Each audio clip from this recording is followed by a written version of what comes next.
History by genius channel में आप सबका स्वागत है। आज हम टर्म्स एंड कॉन्सेप्ट्स यानी शब्दावली और धारणाएं जो प्राचीन भारत के इतिहास से संबंधित हैं उसके दूसरे भाग की बात करेंगे। इनमें आज हम सबसे पहले बात करेंगे प्रशस्ति की। प्रशस्ति का शाब्दिक अर्थ है प्रशंसा का प्रमाण पत्र। प्राचीन काल में कई शासकों ने अपनी प्रशंसा में निबंध लिखवाए। ये लेख गुफाओं, स्मारकों, स्तंभों, ताम्रपत्रों और दीवारों पर पाए जाते हैं। ये लेख संस्कृत, पाली, प्राकृत, तमिल आदि भाषाओं में मौजूद हैं।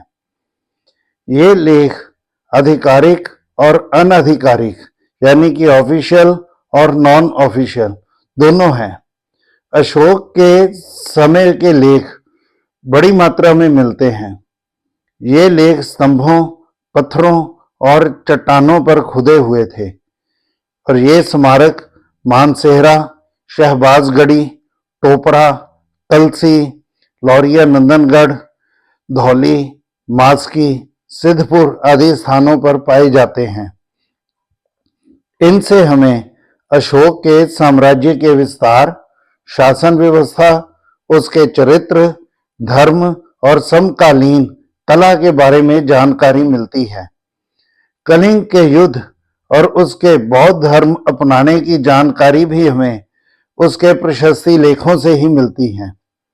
गुप्त शासक समुद्रगुप्त की प्रयाग प्रशस्ति से हमें उनके वंश, उनके विजित गणराज्यों, जंगली जनजातियों और विदेशों के साथ उनके संबंधों के बारे में जानकारी मिलती है। मेहरौली लौह स्तंभ चंद्रगुप्त द्वितीय की सफलताओं का वर्णन करता है। जूनागढ़ और भितरी लेख स्कंदगुप्त की सफलताओं का विवरण देते हैं। हाथी गुफा शिलालेख कलिंग शासक खारवेल के हैं। नासिक शिलालेख सातवाहन वंश से संबंधित हैं और अहोल अभिलेख चालुक्य शासक पुलकेशिन द्वितीय से संबंधित हैं।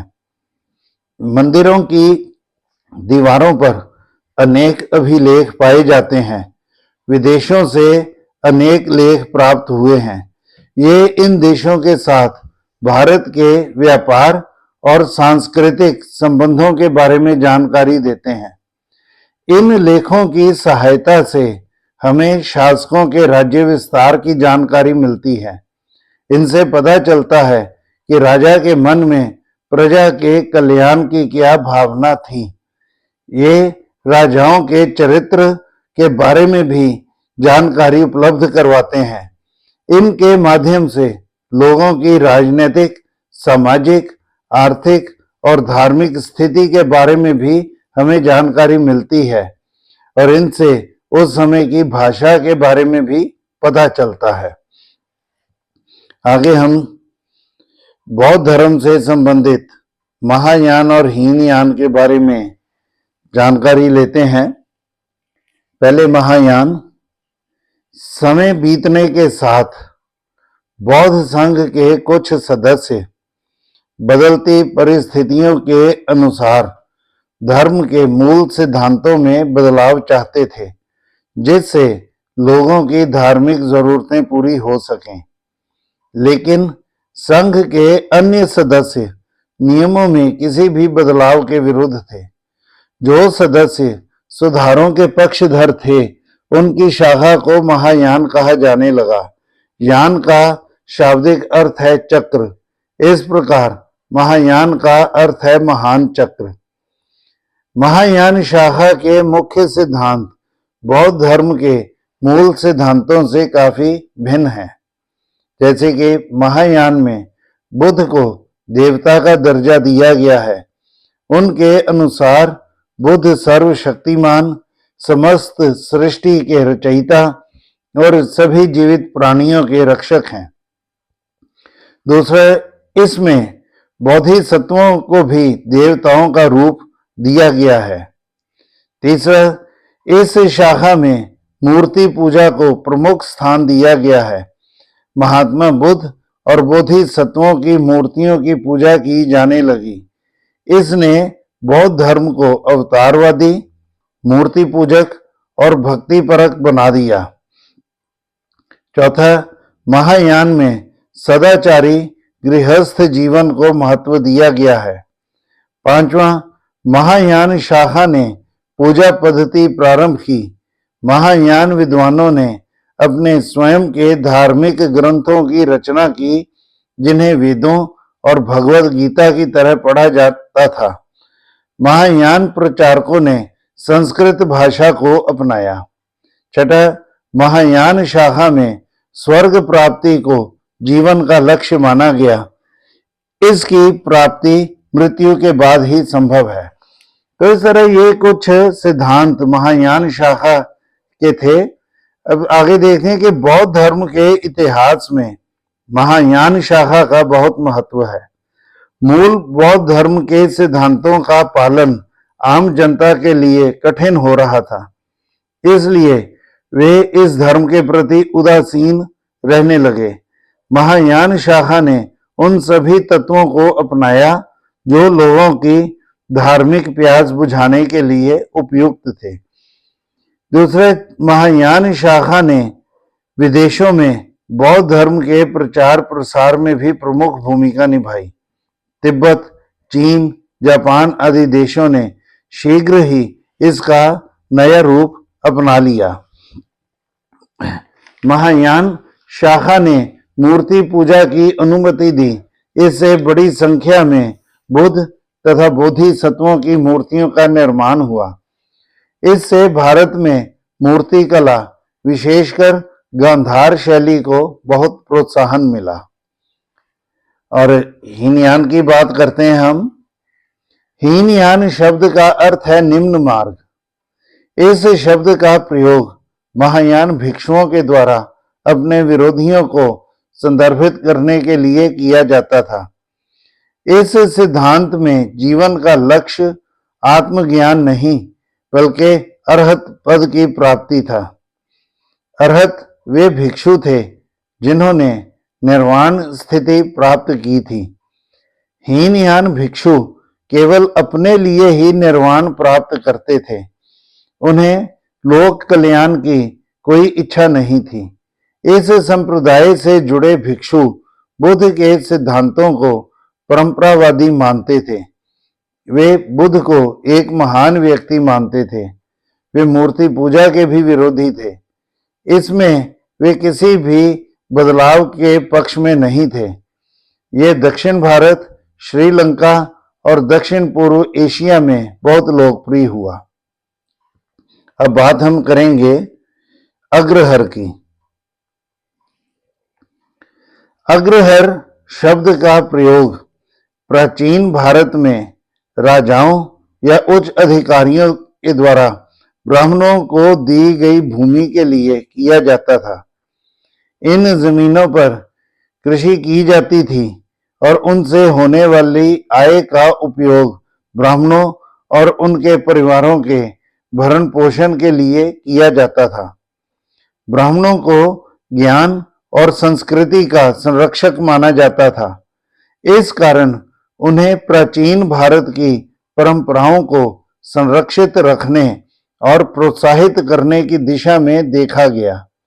लेकिन यहाँ ध्यान देने वाली बात यह है कि प्राचीन काल में ब्राह्मणों को दिए जाने वाले भूमि अनुदान दो प्रकार के होते थे, अग्रहार और ब्रह्मदेह। अग्रहार भूमि ब्राह्मणों को धार्मिक और शैक्षिक उद्देश्यों के लिए दी जाती थी। इसका स्वामित्व मंदिर के पास था और इसकी देखभाल एक ब्राह्मण करता था। ये जमीनें आमतौर पर मंदिर के पास ही स्थित होती थीं। अग्रहार का उल्लेख पहली बार 300 ईस्वी में संगम काल के दौरान मिलता है।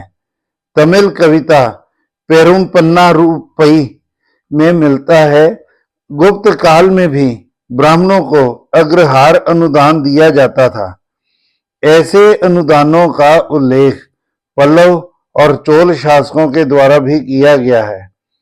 दूसरी ओर ब्रह्मदेव भूमि ब्राह्मणों को उनके निजी उपयोग के लिए दी जाती थी और उनका स्वामित्व भी उनके पास ही होता था। अब बात हम करेंगे देवदान की। देवदान का अर्थ है देवताओं को प्रसाद के रूप में दी गई भूमि। ये जमीनें मंदिरों को अनुदान के रूप में दी जाती थी। ये मंदिर किसानों को खेती के लिए जमीनें देते थे और बदले में उन्हें भुगतान करते थे। ये जमीनें लगान मुक्त होती थी। अब बात हम करेंगे सामंत, फ्यूडल लॉर्ड। सामंत समाज का कुलीन वर्ग था। उन्हें राज्य के प्रति उनकी सेवाओं के बदले में राजा के द्वारा भूमि दी गई थी। भारत में सामंतवाद का उत्थान दूसरी शताब्दी में माना जाता है। राजा के द्वारा सामंतों को वंशानुगत अधिकार दिए जाते थे और वे अपने अधिकार क्षेत्र में प्रशासन की देखभाल भी करते थे। प्राचीन महाकाव्यों के अनुसार सातवाहन शासकों ने कुलीन वर्ग को भूमि के अधिकार प्रदान किए थे। मौर्य शासकों ने सामंतवाद के विकास की नींव रखी। उत्तरी मौर्य काल में उन्हें भूमि अधिकार और प्रशासनिक अधिकार प्रदान किए गए। डॉक्टर कौशांबी ने ऊपर से सामंतवाद और नीचे से सामंतवाद का उल्लेख किया है। ऊपर से सामंतवाद का अर्थ है कि सम्राट या शक्तिशाली शासक के द्वारा अपने अधीन अधिकारियों से या राजाओं से उपहार प्राप्त किए जाते थे और उन्हें अपनी इच्छा के अनुसार शासन करने की अनुमति दी जाती थी। उन्हें यह अधिकार तभी तक प्राप्त था जब तक वे नियमित रूप से अपने शासक को कर देते थे। ये अधीनस्थ शासक जनजातीय मुखिया भी हो सकते थे। जब राज्य और किसानों के मध्य जमींदारों का एक वर्ग विकसित हुआ तो उन्हें सरकार के द्वारा स्थानीय नागरिकों पर अधिकार दिया गया। यह वर्ग अपने अधीन बिचौलियों को नियुक्त करता था जो स्थानीय लोगों से कर वसूल करते थे। यह वर्ग शासक को सैनिक सहायता भी प्रदान करता था। इस प्रकार राज्य के साथ सीधे संबंधों का दावा किया जाता था। अब बात करेंगे हम तीर्थंकर की। जैन धर्म के जो नेता थे इन्हें तीर्थंकर कहा जाता था। तीर्थंकर का शाब्दिक अर्थ है पार करने वाला। जैन धर्म में कुल 24 तीर्थंकर हुए हैं। पहले तीर्थंकर ऋषभदेव थे। इनके नाम का उल्लेख ऋग्वेद में भी किया गया है। ऋषभदेव के बाद 23 अन्य तीर्थंकर हुए। एक अन्य जैन तीर्थंकर अजितनाथ का नाम यजुर्वेद में एक जगह पर उल्लेखित है, लेकिन हमें पहले 22 तीर्थंकरों के जीवन के बारे में पर्याप्त जानकारी नहीं मिलती। 23वें तीर्थंकर पार्श्वनाथ तथा 24वें और अंतिम तीर्थंकर महावीर स्वामी हुए। आगे बोध गया की बात हम करते हैं। बोध गया बिहार के गया से 10 किलोमीटर की दूरी पर स्थित है। यह मगध जिले का एक भाग है। ये बौद्धों का एक प्रमुख तीर्थ स्थल है। महात्मा बुद्ध को गया में एक पीपल के वृक्ष के नीचे ज्ञान प्राप्त हुआ था। इस कारण यह बौद्धों का तीर्थ स्थल बन गया। अशोक ने भी इस स्थान की यात्रा की थी। इसका उल्लेख वहां मिले उनके एक शिलालेख से मिलता है। उन्होंने यहाँ एक मंदिर भी बनवाया जिसका वर्णन ह्यून सांग ने अपने लेखों में किया है। अब बात करेंगे हम निर्वाण की। बौद्ध धर्म में निर्वाण की अवधारणा का विशेष महत्व है। निर्वाण का अर्थ है जन्म और मृत्यु के चक्र से मुक्ति। बुद्ध के अनुसार प्रत्येक मनुष्य को अपने पिछले जन्म के कर्मों का फल भोगने के लिए पुनर्जन्म लेना पड़ता है। बुद्ध के अनुसार पुनर्जन्म का चक्र मोह और लोभ के कारण होता है। जब उसे पूर्व जन्मों के कर्मों के अनुसार पुनर्जन्म नहीं लेना पड़ता, वही निर्वाण है। बुद्ध के अनुसार निर्वाण की प्राप्ति मनुष्य जीवन का अंतिम लक्ष्य है। कोई भी मनुष्य इसी जन्म में निर्वाण प्राप्त कर सकता है। बुद्ध ने सुख और दुख के बीच संतुलन बनाए रखते हुए मन को शांत रखने पर जोर दिया है। उनके अनुसार ऐसी स्थिति में मन के सभी विकार भी दूर हो जाते हैं। इसे सदाचार पूर्ण जीवन और अष्ट मार्ग का अनुसरण कर प्राप्त किया जा सकता है। तो ये थे निर्वाण की बात। आगे हम जातक की बात करेंगे। जातक ये बौद्ध धर्म से संबंधित ग्रंथ है। महात्मा बुद्ध के पूर्व जन्मों से संबंधित कहानियां हैं इनमें, और बौद्ध साहित्य में इनका प्रमुख स्थान है। इनकी संख्या 549 है। तो महात्मा बुद्ध के पूर्व जन्म से संबंधित कहानियां इनमें मिलती हैं। इनसे 5वीं शताब्दी ईसा पूर्व से लेकर दूसरी शताब्दी ईसा पूर्व के सामाजिक और आर्थिक जीवन का भी विवरण मिलता है। इनमें राजा और प्रजा के बीच संबंधों के बारे में भी जानकारी उपलब्ध होती है।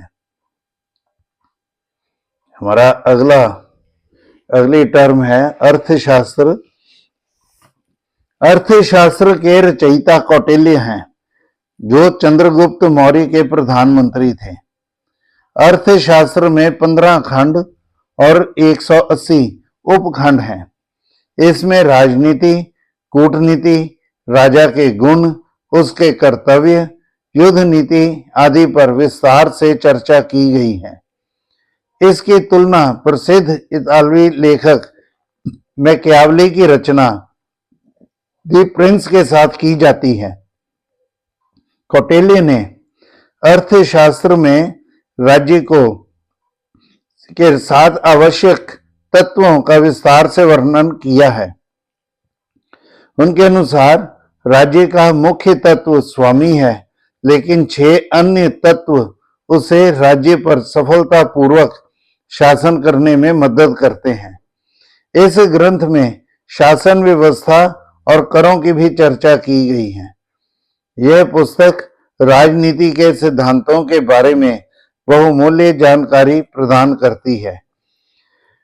प्रसिद्ध यूरोपियन लेखक विंटरनिट्स के अनुसार यह एक अद्भुत कृति है, जो प्राचीन भारत के शासन, व्यापार, युद्ध और शांति के विषयों पर प्रकाश डालती है। चूंकि यह ग्रंथ मौर्य काल का है, इसलिए इसे मौर्य शासन प्रणाली का आधार मानकर इस काल के प्रशासन के लिए बहुत महत्वपूर्ण माना जा सकता है। अर्थशास्त्र का वर्णन पूरी तरह से पाखंड और व्यर्थ की बातों से रहित है। यह निश्चित रूप से मौर्य काल के सार्वजनिक जीवन और सम्राटों की शासन नीति पर प्रकाश डालता है। हमारा अगला पाठ है तक्षशिला। तक्षशिला प्राचीन भारत का एक महत्वपूर्ण नगर है। यह आधुनिक पाकिस्तान में झेलम नदी के तट पर स्थित है। पौराणिक गाथाओं के अनुसार इस नगर की स्थापना महाकाव्य काल में राजा भरत ने की थी। सिकंदर के आक्रमण के समय यहाँ का शासक अंभी था।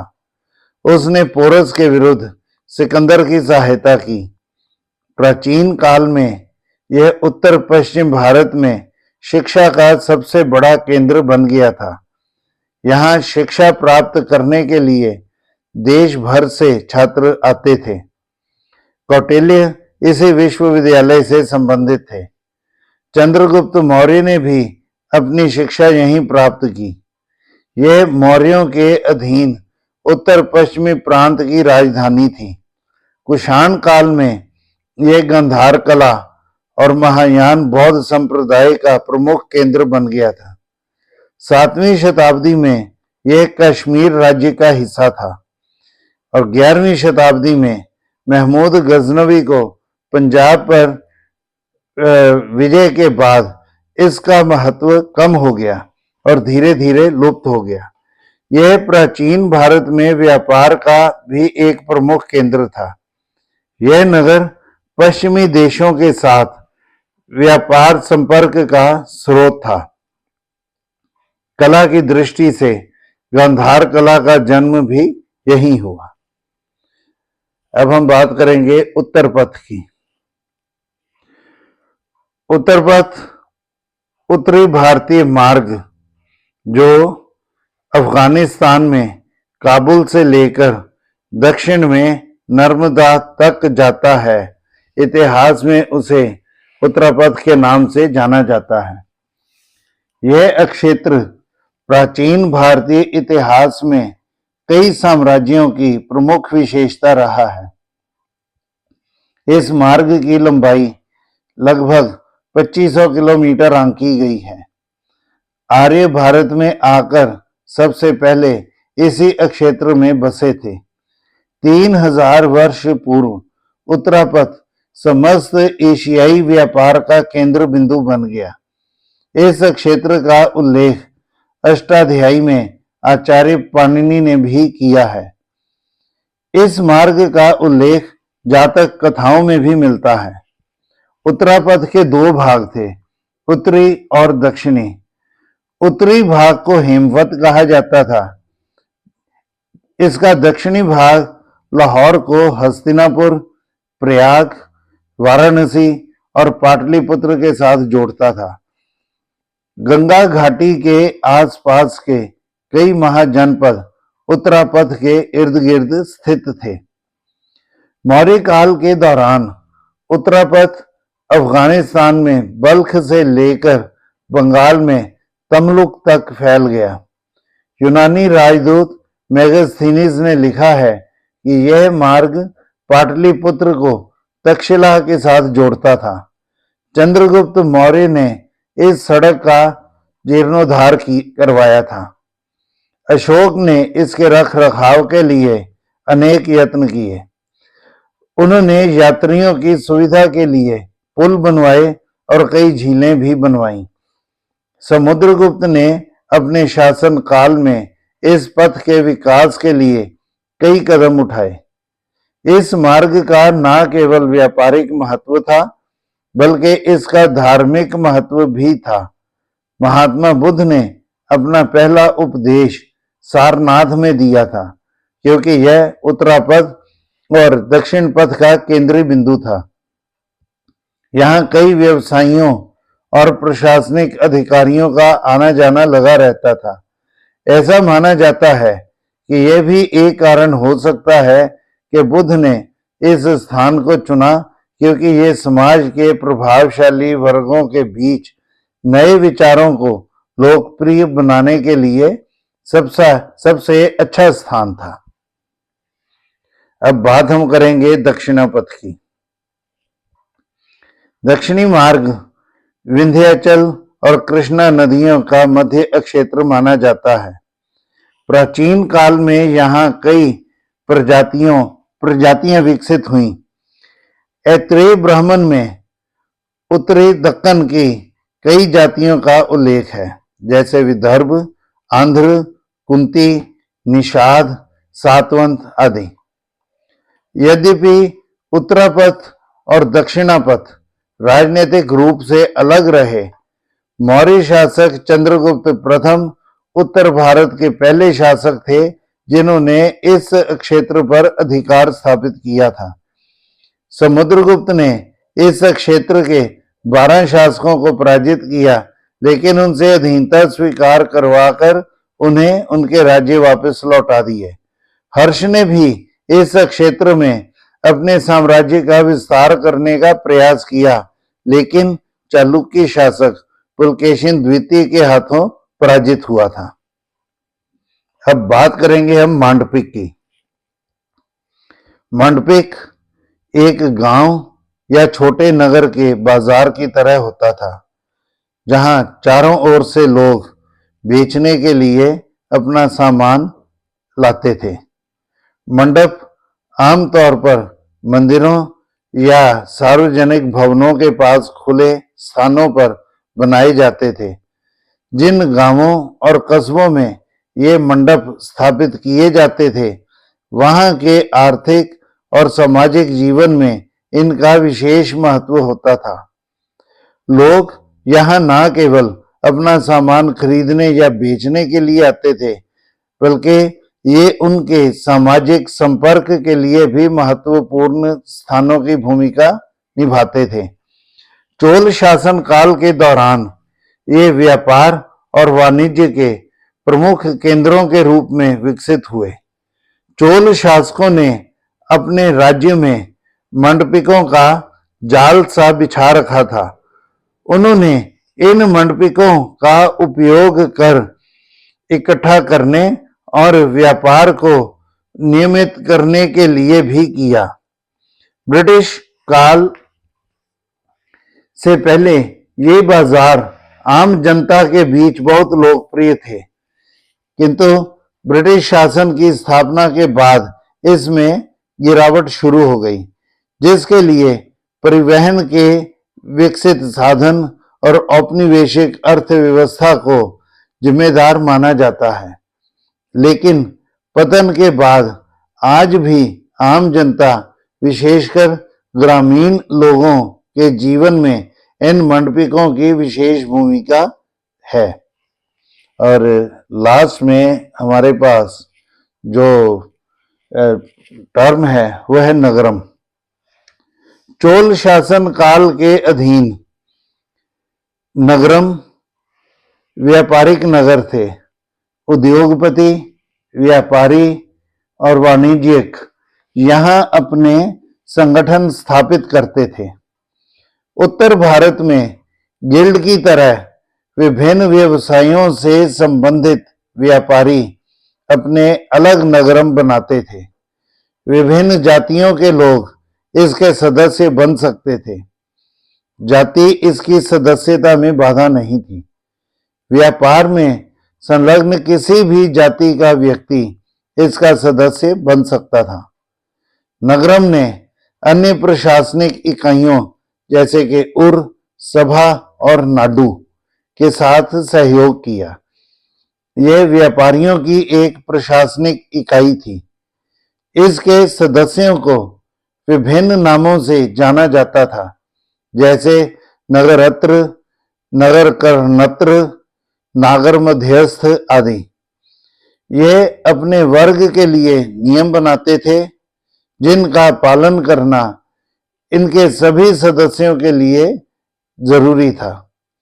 यदि कोई सदस्य इसके नियमों का उल्लंघन करता था, तो यह उसके विरुद्ध कार्रवाई करने के लिए स्वतंत्र था। उदाहरण के लिए शंकरपदी नगरम घी और तेल की आपूर्ति करता था, जबकि सलिया और सत्सुमा परिषत्ता नगरम कपड़ा व्यापार के साथ जुड़े थे। धीरे धीरे ये सभी नगरम शक्तिशाली हो गए और अपने आंतरिक व्यापार में स्वतंत्र हो गए।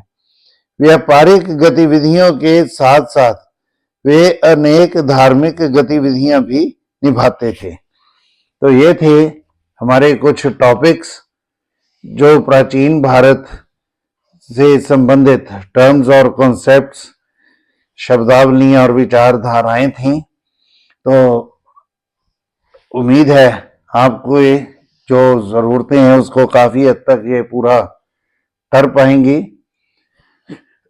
तो आप इन्हें लाइक करिए और अपने दोस्तों के साथ इसे शेयर भी करिए और खुद भी इसे सब्सक्राइब करिए और उनसे भी सब्सक्राइब कराएं। Thank you.